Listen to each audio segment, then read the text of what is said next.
RSS. We will die. We will die in the Congress party before we stand with or compromise with the BJP or the RSS. You will have to cut off our heads to make it happen. एक तो राहुल गांधी कह रहे हैं कि मैं Samajwadi party, Mamata Banerjee की party या फिर और तमाम सियासी दल किसी का विरोधी नहीं हूं। मैं दुश्मन नहीं हूं, लेकिन आपने दुश्मन मान लिया। सुन लीजिए इस अंदाज को। I have no interest in fighting you. I would have to be a madman to suddenly get up and say, I'm going to fight you. कि हम कभी सरेंडर नहीं करते, हम राष्ट्रीय स्वयंसेवक संघ के आगे कभी नहीं झुकते और कांग्रेस बर्बाद हो जाना पसंद करेगी बजाय झुकना। We are fundamentally opposed to the vision of the RSS. We will die. We will die in the Congress party before we stand with or compromise with the BJP or the RSS. Social media से बात नहीं बनेगी। बता रहे हैं कि मेरे social media पर कितने फॉलोवर हैं। I have 10 million YouTube followers, but my account is fully suppressed.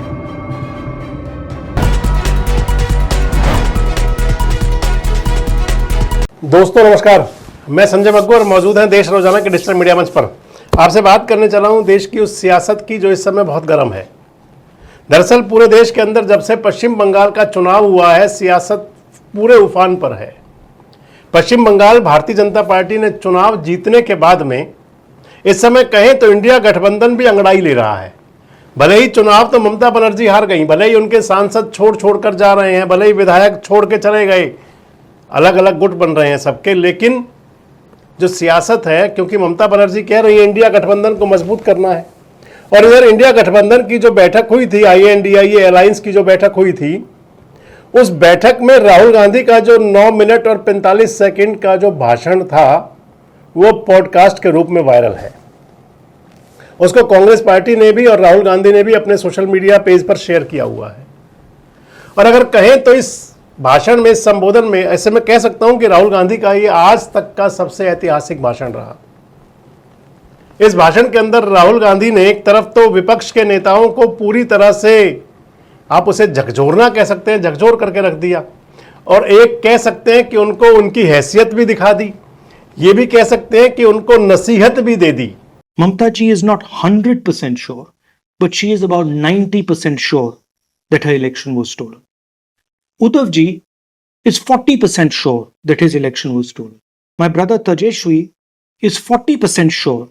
Listen, 100% the elections are being stolen. Please remove any doubt from your minds. इधर भारतीय जनता पार्टी पर भी उन्होंने पूरे अपने जो बाण थे, शब्दों के बाण, वो भी छोड़े। आपसे पूरी बात करूंगा इस वीडियो के अंदर, और क्यों आखिर ये भाषण वायरल किया गया है, इस भाषण को वायरल करने का मकसद क्या हो सकता है।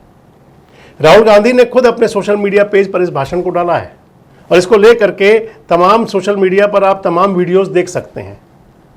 दरअसल इस वीडियो के अंदर जब बात शुरू होती है तो राहुल गांधी कहते हैं, माय डियर जो मेंबर्स हैं, फिर फ्रेंड्स, उन सबके Hello everybody. On the 8th of June, the India Alliance and its entire leadership met in Delhi. Here is the speech I gave them. I wanted you to hear it as well. जब बात शुरू होती है राहुल गांधी की, तो राहुल गांधी सभी जो INDIA alliance के जो सहयोगी दल हैं, चाहे अखिलेश यादव हैं उसके अंदर, चाहे उसमें ममता बनर्जी साथ बैठी हुई हैं, चाहे खड़गे साहब भी साथ बैठे हैं, तमाम नेता बैठे हुए हैं, उनको संबोधित करते हुए राहुल गांधी सीधे पते की बात पर आ जाते हैं। एक तो राहुल गांधी कह रहे हैं कि मैं समाजवादी पार्टी, ममता बनर्जी की पार्टी या फिर और तमाम सियासी दल किसी का विरोधी नहीं हूं। मैं दुश्मन नहीं हूं, लेकिन आपने दुश्मन मान लिया। सुन लीजिए इस अंदाज को। I'm sorry to say that there is confusion in this group. The confusion is that you, the SP, the TMC, the RJD believe that the political instruments you have used so far will still work. These only worked when the Indian state provided a fair field for them to operate in. That field does not exist anymore. The BJP controls the institutions of the state. The BJP controls the legal system. The BJP controls the bureaucracy. It controls the intelligence agencies. The BJP even controls the election commission. I have many friends in the TMC. They were convinced that they were sweeping the election in Bengal. I kept telling them, you're in dreamland. I have seen what happens. I have seen it in Gujarat. I have seen it in Madhya Pradesh. I have seen it in Chhattisgarh. I have seen it in Haryana and in Maharashtra. And yet, many of you are still not convinced. The Congress party is a party of resistance. It does not require the neutrality of the Indian state to operate and survive. In fact, the more the institutions of the Indian state are throttled, the more they are captured, the more aggressively the Congress party will fight to defend the Constitution of India. All of us share the ideals of the Congress party. What are those ideals? Satya, Ahimsa, and compassion, Karuna. What is the main issue over here? I have no interest in fighting you. I would have to be a madman to suddenly get up and say, I'm going to fight you. Because you are our allies. You are our friends. You are the people we love. Please understand, we won the last election in 2024. We did not lose the 2024 election. You asked why Nitish ji left. It was not because of me. It was not because of the Congress party. तो राहुल गांधी पहला तो कह दिया सीधा उन्होंने, हालांकि ममता बनर्जी भी कह सकती हैं, लेकिन जवाब तो राहुल गांधी के पास था कि ममता बनर्जी ने तो 2024 का लोकसभा चुनाव के अंदर ही कांग्रेस को अछूत बना दिया था और कांग्रेस के लिए कह दिया था कि 40 सांसद हद से आ जाएंगे कांग्रेस पार्टी के, उनसे बड़े तो हम हैं। शुरुआत तो वहीं से ही हो गई थी। इधर राहुल गांधी कह रहे हैं कि मुझे आपको कमजोर करने से कोई फायदा नहीं होने वाला, ना मैं आपको कमजोर करना चाहता हूं, ना आप कमजोर आप होंगे तो कहीं हमारी ताकत बढ़ेगी नहीं, पूरा बोला इसके अंदर। I have no interest in fighting you. I would have to be a madman to suddenly get up and say, I'm going to fight you. Because you are our allies. You are our friends. You are the people we love. Please understand. इसके बाद में राहुल गांधी जो है विपक्ष के नेताओं को समझाते हुए भी कह रहे हैं एक बात और, कि अगर आपने लड़ाई लड़नी है तो 2029 का इंतजार मत कीजिए, वो लड़ाई अभी शुरू होगी। That the challenge is winning the next election. The next election is already won. Please understand. There is so much anger among the people of India that the next election is already over. The problem is the capture of the instruments of the Indian state by the RSS. The problem is that you will not have a free and fair election to win. And so, we have to go into the mode of resistance. इसके साथ साथ राहुल गांधी कह रहे हैं कि कांग्रेस कह रहे हैं कि कांग्रेस कभी नहीं झुकेगी, कांग्रेस कभी सरेंडर नहीं करेगी, कांग्रेस कभी समर्पण नहीं करेगी। दरअसल इसके पीछे कहने की बात राहुल गांधी की एक हो सकती है कि एक आप अखिलेश यादव को छोड़ दें और इधर तेजस्वी यादव को, कि जिनका भारतीय जनता पार्टी के साथ में कोई गठबंधन लंबे समय से नहीं रहा।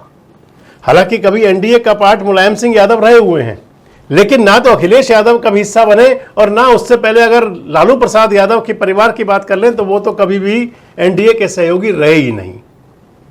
1989 का आप जरूर जिक्र कर सकते हैं, जब पूरे देश के अंदर सरकार भाजपा और विपक्ष की मिल करके बनी थी, थर्ड फ्रंट प्लस भाजपा। इसके बाद में राहुल गांधी कह रहे हैं सब कुछ कि हम कभी सरेंडर नहीं करते, हम राष्ट्रीय स्वयंसेवक संघ के आगे कभी नहीं झुकते और कांग्रेस बर्बाद हो जाना पसंद करेगी बजाय झुकना। आप सुन लीजिए इस बात को।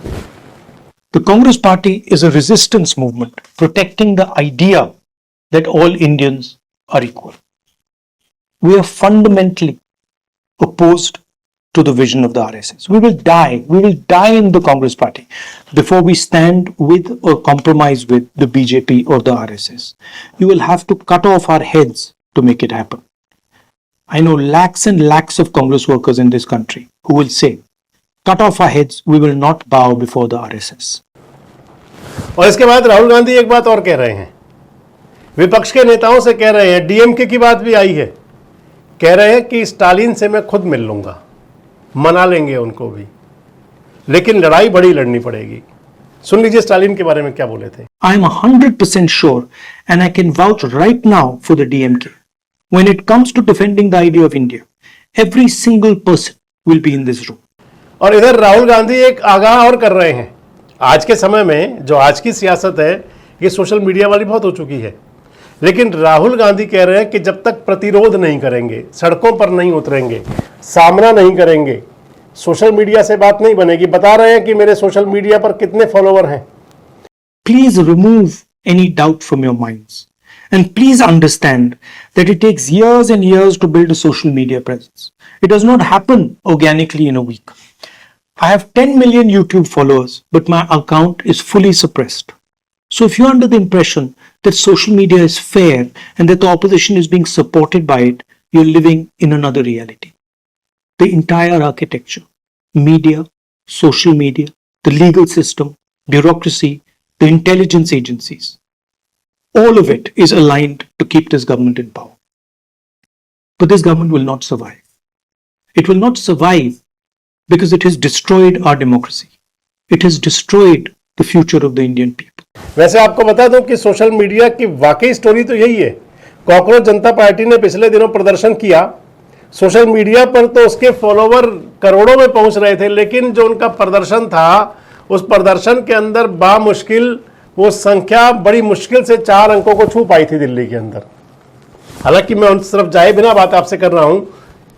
राहुल गांधी जो कह रहे हैं कि जिस प्रकार से उन्होंने भारत जोड़ो यात्रा निकाली थी, यानी कि सड़क पर क्या करके मजबूती देने का काम किया कांग्रेस को, यही वो नसीहत दे रहे हैं विपक्षी नेताओं को भी। I have seen it with my own eyes. I have walked 4,000 kilometers across this country. Resistance works. You don't need political architecture. You don't need the bureaucracy. You don't need the intelligence agencies. You need the act of resistance, meaning I will resist. I will not allow injustice. और एक राहुल गांधी कह रहे हैं कि किसी भी कीमत पर आपको सामने डट करके मुकाबला करना ही होगा। कौन सा अंदाज नया होगा? और क्या वाकई राहुल गांधी ने विपक्षी नेताओं को आईना दिखाने का काम कर दिया? कितनी नसीहत मिलेगी विपक्ष के नेताओं को? उत्तर प्रदेश के चुनाव में कहीं गठबंधन इंडिया अलायंस की जो बातें हैं मिलकर के लड़ लेगा, या वहां कोई बात तो नहीं बिगड़ जाएगी? कमेंट बॉक्स में अपनी राय जरूर दें। जुड़े रहें हमारे साथ, देखते रहें देश रोजाना। हमारे साथ जुड़े रहने के लिए सब्सक्राइब करें देश रोजाना के YouTube चैनल को और नई वीडियो की नोटिफिकेशन पाने के लिए बेल आइकन जरूर दबाएं। अगर आप ये वीडियो फेसबुक या इंस्टाग्राम पर देख रहे हैं तो पेज को लाइक और फॉलो जरूर करें और ज्यादा से ज्यादा शेयर करें।